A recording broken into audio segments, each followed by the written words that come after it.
back. What's up, guys? Welcome back to the channel. So we are going to continue on the 84 Chevy truck. Right now my wife is helping me do training lines on it, and then we will continue and hopefully get that thing running on this video. But before I show you guys that thing, we got something today, and I want to show it to you guys.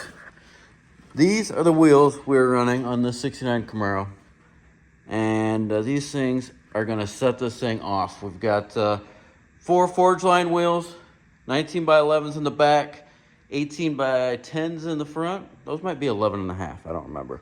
But we found these things used, actually, and they were on a Nova, but they are going to fit perfectly on this thing. And I've actually got the rear end. I'm walking all over the place. This place is a mess. The rear end is right here, ready to cut it, narrow it, and put all these 4-link brackets on it. Actually, that is not the 4-link bracket. These 4-link brackets on it. And then we can get that thing rolling again and start fabbing up a bunch of other things. But that is not what this video is about. I just want to show you guys the wheels on that thing, because that thing does look sweet.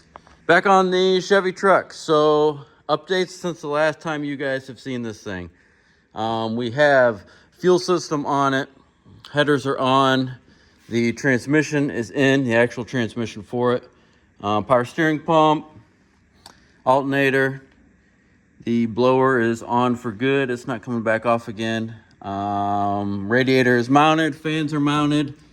We right now are working on getting this massive tranny cooler mounted, and all the lines are into it. We are using these PTFE lines, so this transmission can hopefully get super hot and not blow a tranny line off. I've lost a tranny line before, in the middle of a pole, actually, and from that point on, I've always tried to keep good transmission lines on a vehicle. We are going to continue on this thing. We need to do stupid stuff like the horn. I'm not worried about that. I got to go pull the grill out of my other truck because it's got a 86, 87 grill in it. It looks a lot better than this grill. Tranny lines we're working on now. Wire the fans. Radiator hoses, which I got. I know what'll run this hose because my old Nova, I had this exact radiator in it. I got to figure something out for the lower hose. The upper hose, I can use like a 99 2000 Silverado hose and cut it. I got an ARP crank bolt I got to put in this thing. Plug the valley cover. That's this stupid little thing right there. I just got to put a plug on that. The intake isn't fully mounted, so I got to do intake gaskets. I still want to run the wires. I've got all the wires ran in here so that you really can't see a lot of wires in this thing. Got to run starter wires and an alternator wire. Do the exhaust, which the exhaust, I have Black Widow mufflers, and these things are supposed to have no drone, which I don't understand how they have no drone, because you can literally see through the other side. But you can see the muffler. It's just, or you can see the inside of the muffler, I should say. It's just like a, I don't know, hourglass looking thing. But I'm gonna try them out. I did want this thing to be pretty loud and sound good, so wasn't really looking for something quiet. Gonna keep moving along on this thing, and I want to get it running and then pull it over to the drive-on lift and do the exhaust on it. So main focus right now is to get it running and moving under its own power, and then on this video we'll probably do the exhaust and hear it running, maybe drive it. All right, quick update for you guys. We have been working on this thing a bunch. It is now not coming back apart again. Intake is bolted down. Got the throttle cable on here. All the intercooler pipes are ran.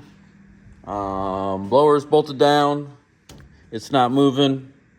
Coils and everything are on. Everything is wired. This thing is about ready to fire up. Do the headers, then we got to put spark plugs in it. I don't want to break the new plugs when the headers are going on and off. Well, if you guys have seen a camera and cylinders like this before, you know what we're dealing with. We got a problem. This thing will not turn over. And we're thinking we got something stuck in the engine somewhere.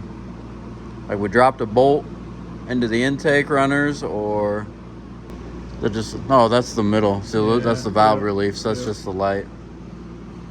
Well, you want to take those pistons down and then look and see. So it's stuck in the exact same spot, no matter which way you rotate the engine over. All the valve train's off, which the motor used to spin over. So I don't know. I was just getting ready to bolt up the converter. I mean, everything was done. Getting ready to fire this thing up. We got to run a fuel pump wire and put gas in it, and that's it. And yeah, we got problems. So we're gonna keep digging into this, and we'll give you guys an update. Well, I feel like an idiot. I am an idiot. But Ryan, shut up. He's laughing at me. When I put this engine together, I had an oil pan down there. That's a deeper oil pan, and it fit, but I thought it was a holly pan. It is not a holly pan. I don't have the pickup tube for it. So I ended up buying a new pan after I already bought a baffle and everything for it. I've got like $800 in oil pans on this thing. So this one fit, and I was all excited about it. I turned it over, everything was good. I never turned it over after I tightened it. And what I would guess to be the rod bolts are hitting the oil pan right there. Probably, this is the problem right here, China. See, it's cut out right here, and it's fine, but it hits over here. So I'm gonna have to cut this out and do a little fab work to get this thing to not bang on the oil pan. That oil pan is supposed to be good for 125 stroke, and this is a 4-inch stroke. So I don't know where it got messed up, but yeah, this notch is definitely supposed to be over here, I think. I don't know. I can't be the only person that's ever run into this issue. Luckily, the oil pan came out of this thing without pulling the engine, which is awesome because that saved a lot of work. But And when you blow it up again, it's going to be easier to put a rod and piston in it too. if we blow this thing up, I'm putting a different motor in it. This thing is trash. We were just laughing at it because the little camera that we had in the cylinders was picking up the nasty cylinder walls. But all right, I'm gonna cut this pan up and weld this up a little. I don't even know how I'm gonna do it. I'm probably just gonna cut it out and put a flat piece in there. It'll probably leak, but whatever. Maybe when we scatter the rod, it'll take this oil pan out too, and we won't have to use it again. It's going to go right through that spot you welded on there. It is the next day, and I went ahead and knocked this oil pan out. So what I did was cut the pan out. Here's the piece I cut out, back here somewhere. There's where we were heading. There's where the notch was. So I cut that whole thing out, and then I welded both sides of it. It already fits. I tried it. And I'm not very good at welding aluminum. So, like I just said, I welded both sides. I welded both sides of it just to, one, make sure that it won't leak, and two, a little bit of practice with welding aluminum. Like I said, I kind of struggle with it. As you can see, the black marks, that's me dipping my tungsten into the aluminum, but it turned out nice. It already fits. I tried it before I put the sides on. Slap it all back together, hook up a couple wires, and try to fire this thing up. This has taken me way longer than I had planned. I mean, not way longer, like 2 days longer. But anyways, got this thing ready to start. Don't tell nobody I already started it. But this thing is, everything is bolted up. We got the coils on, exhaust is on. Well, headers are on. Does not have any exhaust. And let me tell you, it sounds like garbage. Blower is all on. Everything's wrapped up. We have all the vacuum lines are on it. I had a little bit of a fuel leak right here. I believe I got that taken care of. Nope, still leaking just a touch. Dang it, gotta fix that. But here we go.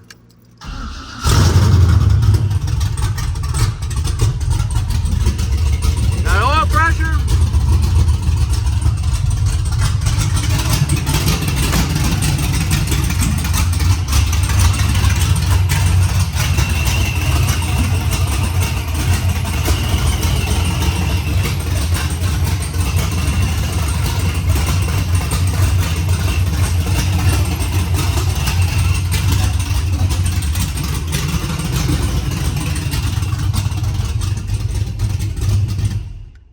That's enough of that, because that thing sounds like crap. Sounds like I'm either idling through the harbor in a boat or getting ready to enter the demo derby. So I have to do a few things. One, fix that fuel leak. I don't want to run it anymore with that. I thought I had it fixed. And then I'm actually going to drive it into the back and put it on the drive-on lift, what Greg Chevelle's on, and do the exhaust on it. Because right now, if I put it in the air, the drive shaft hangs too low to be able to knock out the exhaust. Got it running, got it moved to the back, and I've already started on the exhaust. I'll take it up here in a bit and show you. But I've got the other grill in it, which looks a lot better than the 83 grill. And it's pretty much the look right there. Pretty much what I was after. I was trying to decide on if I wanted to paint the intercooler black or leave it. I think I'm just gonna leave it. But other than that, this thing is looking pretty good. So underneath, I'm trying to decide what to do with the Xpipe. Everything is tucked up good to about right here. Then the frame goes up and the exhaust hangs way down. So I've got it about as high as I can go with the drive shaft. I'm gonna end up having to cut the exhaust, put a little notch in there. It's going through the cross member and to the headers. Everything there looks good. I've got it all completely welded.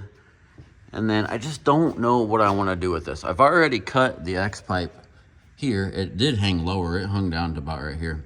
And twisted these up. And then plan is to, this is just a piece of 3-inch aluminum, but I use stainless. Plan is to go up like that. I don't know if I want to go up off of right there or what I want to do, but the drive shaft actually causes a lot of issues with tucking this exhaust up. So, well, if I didn't run an Xpipe, it wouldn't, but we're looking for maximum performance, so we got an Xpipe going on. And then once we get back here, I mean, I can hang the mufflers up here, hide them really well. Don't have to worry about anything back there. It's just gonna be right here for about this, I don't know, 6 to 8 inches. It's gonna hang pretty low. I was hoping I wouldn't have to have the exhaust hanging that low, but I don't know, we'll see. If I can turn it up, like right here, and bring it straight up and around, and then I'm gonna go over the axle and probably dump them probably about right here. So that's the plan for right now. I'm gonna go ahead and knock this exhaust out. I'm gonna wrap this video up and post it. And then the next video you guys see of this thing should be on the dyno, making some horsepower. It's very close. Like I said, I drove it over here, moves under its own power, starts, idles, everything's good. Just got to get this exhaust finished up, then we should be making some power with it. I know there's a lot of people super curious on this Torqstorm 91mm. One of like 3 that are out in the country right now. Not many people have them. So that's why Torqstorm was asking me to make videos of it, get it out there, and get some footage of this thing, because a lot of people want to know how this thing performs. So don't forget to go get some merchandise. We have Horsepower Depot t-shirts for sale. That's hpdepot.com to pick those up. Be sure to go hit that subscribe button if you haven't already, and that's gonna wrap this video up. So thank you guys for watching, and we'll see you in the next one.